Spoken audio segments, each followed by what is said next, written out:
ओम शांति। आज बाबा के 31 तारीख के महावाक्य हैं। आज बाबा ने कहा, मीठे बच्चे, तुम हो मोस्ट लकी बच्चे, बहुत भाग्यशाली बच्चे, क्योंकि तुम्हारे सम्मुख स्वयं बाबा है, वो तुम्हें सुना रहे हैं। हमारे सामने स्वयं भगवान बाबा है, वो हमें सुना रहे हैं। प्रश्न है, भक्ति मार्ग का कौन सा संस्कार अभी तुम बच्चों में नहीं हो सकता? और नहीं हो सकता तो क्यों नहीं हो सकता? उत्तर है, भक्ति मार्ग में जिस भी देवी या देवता के पास जाएंगे उससे कुछ ना कुछ मांगते ही रहेंगे। किसी से धन मांगेंगे, किसी से पुत्र मांगेंगे। ये मांगने के संस्कार अभी तुम बच्चों में नहीं हो सकते, क्योंकि बाबा ने संगम पर तुम्हें कामधेनु बनाया है। तुम बाबा समान सबकी मनोकामनाएं पूर्ण करने वाले हो। सबकी मनोकामनाएं पूर्ण करने वाले हो। तुम स्वयं के प्रति कोई आशा नहीं रख सकते, खुद के लिए भी कोई आशा इच्छा नहीं रख सकते। तुम जानते हो, फल देने वाला एक ही दाता बाप है, जिसे याद करने से सब प्राप्तियां हो जाती हैं। इसलिए मांगने के संस्कार समाप्त हो जाते हैं। गीत है ओम नमो शिवाय। ओम शांति। भगवानुवाच। अब अच्छी रीति समझकर फिर समझाने के लिए एक गीता शास्त्र ही है। शास्त्र तो बनाया है मनुष्यों ने, परंतु राजयोग मनुष्य नहीं सिखाते। बाबा कहते हैं, मैंने ही 5000 वर्ष पहले भी तुम भारतवासी सीकी लदे बच्चों को राजयोग सिखाया था। सीकी लदे का अर्थ तो समझाया है कि तुम ही पूरे 84 जन्म लेकर फिर आकर के मिले हो। 5000 वर्ष पहले भी तुम मिले थे और तुम आकर ब्रह्मा मुख वंशावली अर्थात ब्राह्मण ब्राह्मणी बने थे। बाबा डायरेक्ट बोलते हैं, वो गीता पाठी आदि ये बातें नहीं करेंगे। बाबा डायरेक्ट समझा कर गए थे, फिर भक्ति मार्ग से शास्त्र बनाते हैं। अब ड्रामा पूरा होता है। फिर बाबा आया है, कहते हैं बच्चों को, कौन से बच्चे? कहते हैं खास तुम और आम सारी दुनिया। तुम अभी सम्मुख हो। तुमको बैठ बाबा ने अपना परिचय दिया है। ये राजयोग तुमको और कोई सिखला ना सके। बाबा ने ही पहले योग सिखलाया था, अब सिखला रहे हैं, जिससे तुम फिर राजाओं का राजा बनेंगे और कोई स्वर्ग का मालिक बना ना सके। मैं तुम्हारा बाबा आया हूँ फिर से तुमको राजयोग सिखलाने। अच्छा, अब बाबा तुमको झाड़ पर समझाते हैं। ये समझानी भी बहुत ज़रूरी है। इनको कल्प वृक्ष कहा जाता है। बाबा कहते हैं, ये मनुष्य सृष्टि रूपी झाड़ कल्प वृक्ष है। वो गीता सुनाने वाले कहेंगे भगवान ने ये कहा था, और तुम कहेंगे भगवान कह रहा है। ये है मनुष्य सृष्टि का झाड़। इसमें कोई फल फ्रूट आम आदि नहीं है। उस फल फ्रूट का झाड़ जो होता है, उसका बीज नीचे और झाड़ ऊपर में होता है। इनका बीज ऊपर और झाड़ नीचे है। हम वो बीज डालेंगे तो वृक्ष जो है ऊपर जाता है। और इस वृक्ष का, ये मनुष्य सृष्टि रूपी वृक्ष है, इसका बीज परमात्मा ऊपर है और ये वृक्ष नीचे है। तो कहते हैं ईश्वर ने हमको पैदा किया है, अर्थात बाबा ने बच्चे दिए हैं, बाबा ने धन दिया है, बाबा आप हमारे सब दुख दूर करो। बाबा बाबा कहते रहते हैं, लक्ष्मी नारायण के आगे जाते हैं, उनसे भी मांगते हैं, महालक्ष्मी हमको धन दो। अब ये सब मांगने के संस्कार हैं। जगदम्बा से कोई पुत्र मांगेंगे तो कोई कहेंगे हमारी बीमारी दूर करो। लक्ष्मी के आगे ऐसी आशाएं नहीं रखेंगे, उनसे सिर्फ धन मांगते हैं। ये तो तुम जानते हो, जगदम्बा सो लक्ष्मी सो फिर 84 जन्मों का चक्र लगा करके फिर जगदम्बा बनती है। झाड़ में देखो जगदम्बा बैठी है, यही फिर महारानी बनेगी जरूर। तुम बच्चे भी राजधानी में आएंगे। तुम कल्प वृक्ष के नीचे बैठे हो, संगम पर फाउंडेशन लगा रहे हो। कामधेनु के तुम बच्चे ही सबकी मनोकामना पूर्ण करने वाले हो। तुम भारत माता शक्ति सेना हो, इसमें पांडव भी हैं। बच्चों को समझाया गया है कि याद एक बाबा को ही करना है, देने वाला एक बाबा है। भल तुम किसकी भी भक्ति करो, किसको भी याद करो, परंतु फल देने वाला फिर भी एक ही दाता है, वही सब कुछ देता है। भक्ति मार्ग में तुम श्री नारायण की, श्री कृष्ण की पूजा करते हो, कृष्ण को झुलाते भी हो, प्यार करते हो। उनसे तुम क्या मांगेंगे? तुम चाहते हो कि हम उनकी राजधानी में जाएं अथवा हमको श्री कृष्ण जैसा बच्चा मिले। गाते हैं भजो राधे गोविंद चलो वृंदावन, जहाँ राज्य भाग्य करते थे वैकुंठ में। उस समय कोई भी अप्राप्ति नहीं होती है। श्री कृष्ण के राज्य को याद तो बहुत करते हैं। भारत में जब श्री कृष्ण का राज्य था तो और कोई राज्य नहीं था। अब बाबा आए हैं, कहते हैं चलो कृष्णपुरी में, चलकर श्री कृष्ण की पत्नी बनो या राधे का पति बनो, बात एक ही है। वहाँ विष नहीं मिलेगा, वो है ही संपूर्ण निर्विकारी दुनिया। अभी तुम स्टूडेंट हो, पढ़ रहे हो नर से नारायण, बेगर से प्रिंस बनने के लिए। यहाँ भल कोई करोड़पति है, 50 करोड़ है, लेकिन तुम्हारी भेंट में वो गरीब हैं, क्योंकि ये सब उनका धन मिट्टी में मिल जाना है। कुछ भी साथ नहीं चलेगा, हाथ खाली जाएंगे। तुम तो हाथ भरतू करके जाते हो 21 जन्मों के लिए।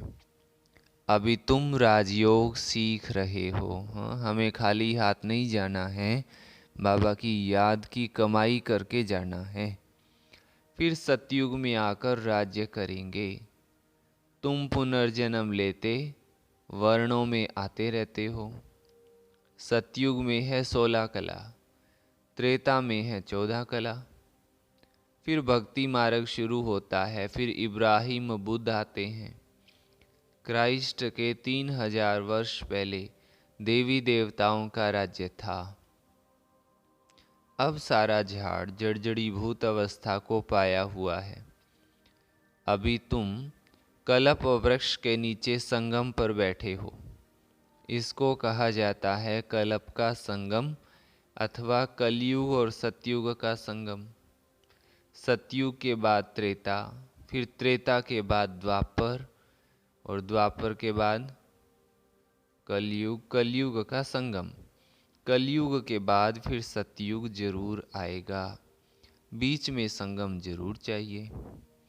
कल्प के संगम युगे बाबा आते हैं। उन्होंने कल्प अक्षर बदल सिर्फ युगे युगे लिख दिया है। बाबा कहते हैं मैं निराकार परमपिता परमात्मा ज्ञान का सागर हूँ। भारत में ही शिव जयंती गाई जाती है। श्री कृष्ण तो ज्ञान दे न सके। तुम कहते हो हम स्वर्ग में श्री कृष्ण के साथ मिलेंगे। बाबा कहते हैं भक्ति में श्री कृष्ण का साक्षात्कार मैं तुमको कराता हूँ। कृष्ण जयंती पर माना जन्माष्टमी पर बहुत प्रेम से उनको झूला झुलाते हैं, पूजा करते हैं। उनको जैसे सच सच श्री कृष्ण दिखाई पड़ता है। साक्षात्कार होगा, कृष्ण का चित्र होगा तो उनको भी उठाकर भाकी पहनेंगे। भक्ति मार्ग में मैं ही मदद करता हूँ, माना ईश्वर ही मदद करते हैं। दाता मैं हूँ। लक्ष्मी की पूजा करते हैं, अब वो तो है ही पत्थर की मूर्ति, वो क्या देगी। देना फिर भी मुझे ही पड़ता है। साक्षात्कार भी मैं ही कराता हूँ, ये भी ड्रामा में नूंद है।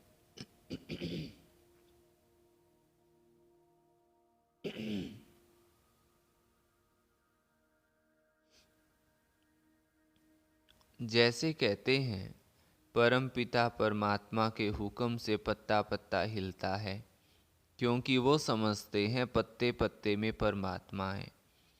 क्या परमात्मा बैठ पत्ते को हुक्म करेगा क्या? ये तो ड्रामा बना हुआ है।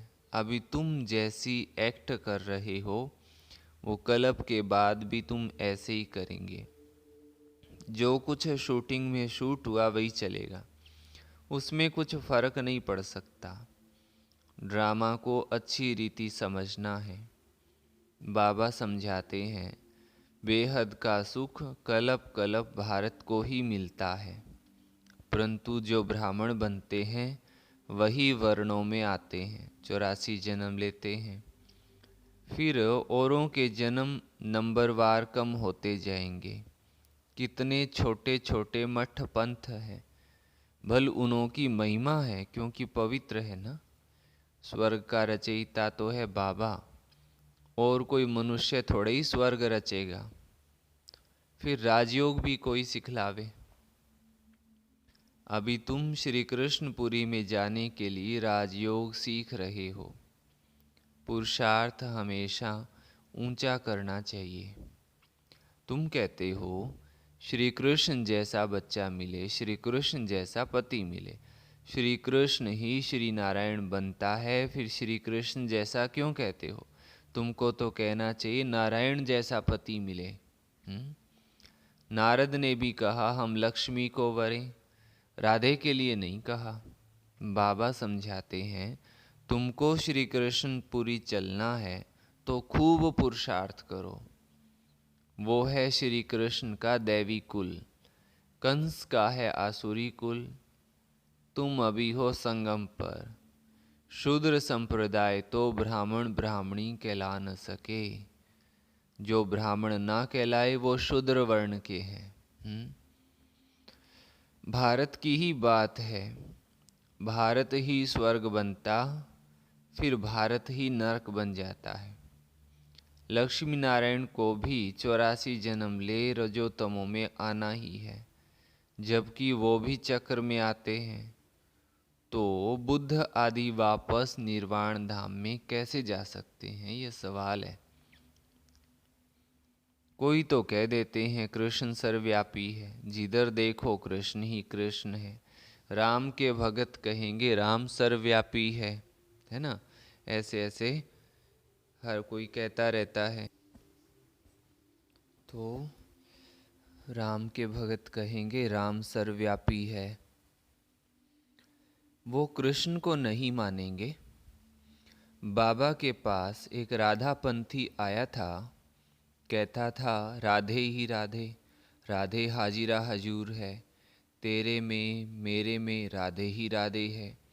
गणेश का पुजारी कहेगा तेरे में मेरे में गणेश ही गणेश है।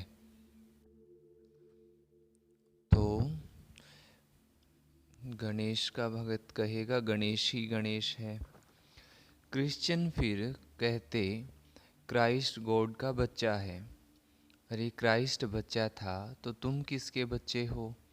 अनेक मत मतांतर है, रास्ता कोई को भी मिलता नहीं है। सिर्फ माथा टेकते भटकते रहते हैं। मुक्ति और जीवन मुक्ति भगवान ही देंगे ना, उनसे हम क्या मांगे? कोई को पता ही नहीं है।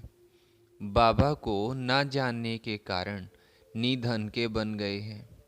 फिर धनी आकर धन का बनाते हैं। मनुष्य कितने धक्के खाते हैं, समझते हैं भक्ति से भगवान मिलेगा। बाबा कहते हैं, मैं आता ही हूँ अपने समय पर। भल कोई कितना भी पुकारे, परंतु मैं आता हूँ संगम पर। एक ही बार भारत को स्वर्ग बना करके सबको शांति में भेज देता हूँ। फिर नंबरवार अपने अपने समय पर आते हैं। जो देवी देवता थे वो भी सब आत्माएं बैठी हुई हैं, फिर से अपना राज्य भाग्य ले रहे हैं। अभी तो देवी देवता धर्म ही नहीं है, सब अपने को हिंदू कहलाने लग पड़े हैं। ड्रामा अनुसार फिर भी ऐसा होगा। जो कुछ हो चुका है वो फिर रिपीट होगा। फिर ऐसे हम चक्र में आएंगे, इतने जन्म लेंगे। बाबा कहते हिसाब निकालो, हर एक धर्म वाले पीछे कितने जन्म लेंगे। झाड़ पर समझाना बहुत सहज है। आप ही मनुष्यों को टच होगा कि कोई की प्रेरणा से ये विनाश ज्वाला की तैयारी हो रही है। यूरोपवासी यादव बॉम्ब्स बनाते हैं, वो भी कहते हैं हमको कोई प्रेरणा देने वाला है। हम जानते हैं कि इससे हम अपने ही कुल का विनाश करेंगे। करते हैं, ना चाहते हुए भी ये मौत का सामान बनाते हैं। धीरे धीरे प्रभाव पड़ेगा। धीरे धीरे झाड़ बढ़ता है ना। कोई कांटे से कली, कोई फूल बनते हैं। कोई कोई फूलों को भी तूफान लगता है तो मुरझा जाते हैं। बाबा ने कलप कलप कहा था, आश्चर्यवत सुनंती कथंती। अब फिर बाबा खुद कह रहे हैं, हमारे पास आवंती, ब्रह्मा कुमार कुमारी बनंती कथंती। फिर भी अहो मम माया, अच्छे अच्छे बच्चों को खावंती। आगे चलकर देखना कैसे अच्छे अच्छे बच्चे भी ख़त्म हो जाते हैं। क्यों ख़त्म हो जाते हैं? क्योंकि बाबा ने लगभग ये 23-24 तारीख की मुरली में ही कहा था कि श्रीमत नहीं लेते हैं तो माया ख़त्म कर देती है। जो बीत गया सो फिर अब प्रेजेंट में बाबा समझाते हैं। फिर भक्ति मार्ग में शास्त्र बनाएंगे। ये ड्रामा ऐसा बना हुआ है। अब बाबा आकर ब्रह्मा द्वारा सभी वेदों शास्त्रों का सार समझा रहे हैं। जो धर्म स्थापन करते हैं उनके नाम पर ही शास्त्र बनाते हैं, उसको धर्म शास्त्र कहा जाता है। देवी देवता धर्म का शास्त्र एक ही गीता है। हर एक धर्म का एक शास्त्र होना चाहिए। श्रीमद् भगवत गीता ठीक है, भगवानुवाच है। भगवान ने आदि सनातन देवी देवता धर्म की स्थापना की है। ये है सबसे प्राचीन धर्म। हर एक धर्म का अपना अपना शास्त्र है और पढ़ते रहते हैं। अभी तुम देवता बनते हो, लेकिन तुमको शास्त्र पढ़ने की दरकार नहीं है। वहाँ शास्त्र होता ही नहीं। ये सब खत्म हो जाएंगे। फिर गीता कहाँ से आई? द्वापर में बैठ मनुष्यों ने बनाई। जो गीता अभी है फिर भी वही गीता खोजकर निकालेंगे। जैसे कलप पहले बनाई है वैसे फिर ये शास्त्र बनेंगे। भक्ति मार्ग की सामग्री बनती ही जाएगी। बाबा समझाते हैं, सीखी लधे बच्चे, मुझ बाबा की श्रीमत पर चल श्रेष्ठ बनो। बाबा की श्रीमत पर श्रेष्ठ बनना है। अभी तुम अभी संगम युग पर राजयोग सीख रहे हो, जबकि कलयुग को सतयुग बनाना है।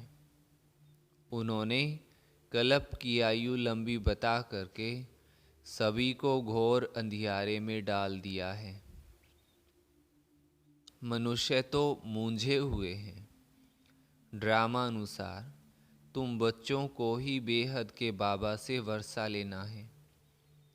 बाबा ने बहुत युक्तियां बताई है, सिर्फ बाबा को याद करो, चार्ट रखो।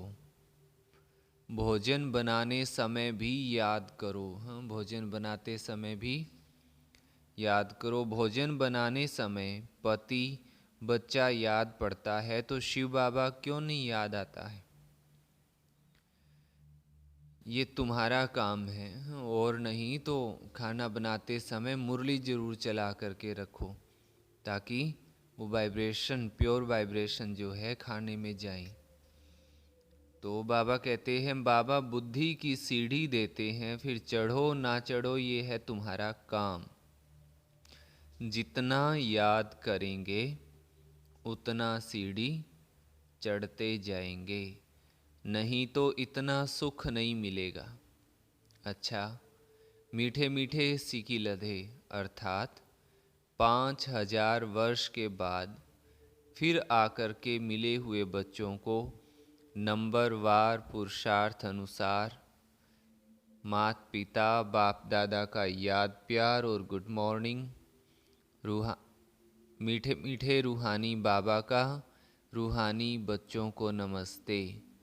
हम रूहानी बच्चों की रूहानी माता पिता बाप दादा को याद प्यार, गुड मॉर्निंग और नमस्ते। धारणा के लिए मुख्य सार है, फर्स्ट पॉइंट, कृष्णपुरी में चलने के लिए पुरुषार्थ बहुत अच्छा करना है। पुरुषार्थ बहुत अच्छा करना है। शूद्रपन के संस्कारों को परिवर्तन कर पक्का ब्राह्मण बनना है। कौन से संस्कारों को परिवर्तन कर? शूद्रपन के संस्कारों को परिवर्तन कर पक्का ब्राह्मण बनना है।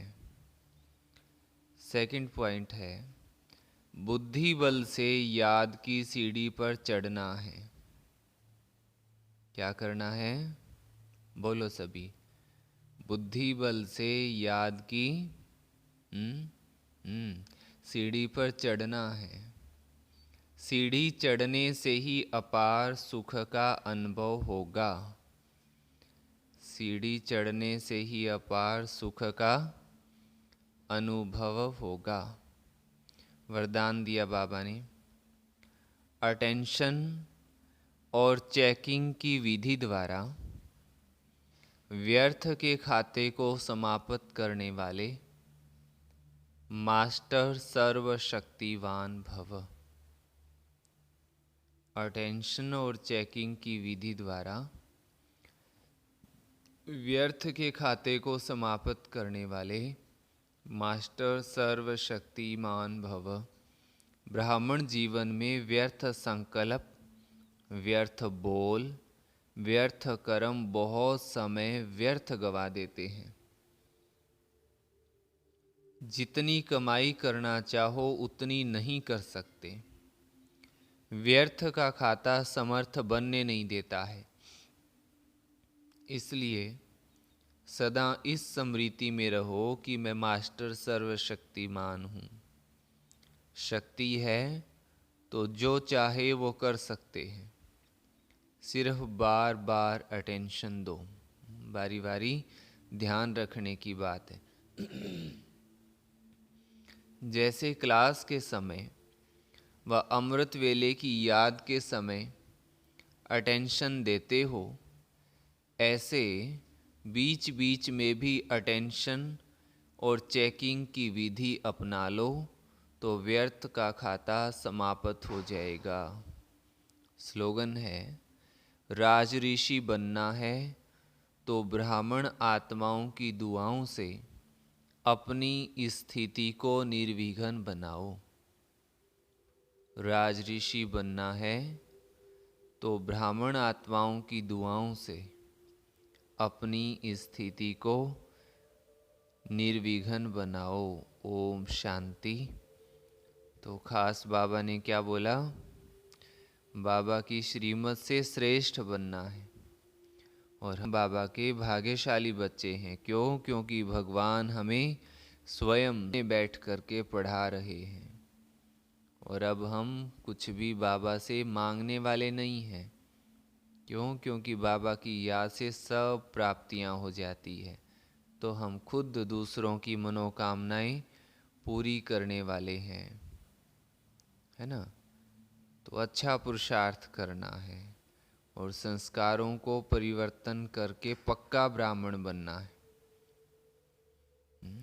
और ब्राह्मणों की दुआएं भी जमा करनी है। अच्छा, सभी को ओम शांति।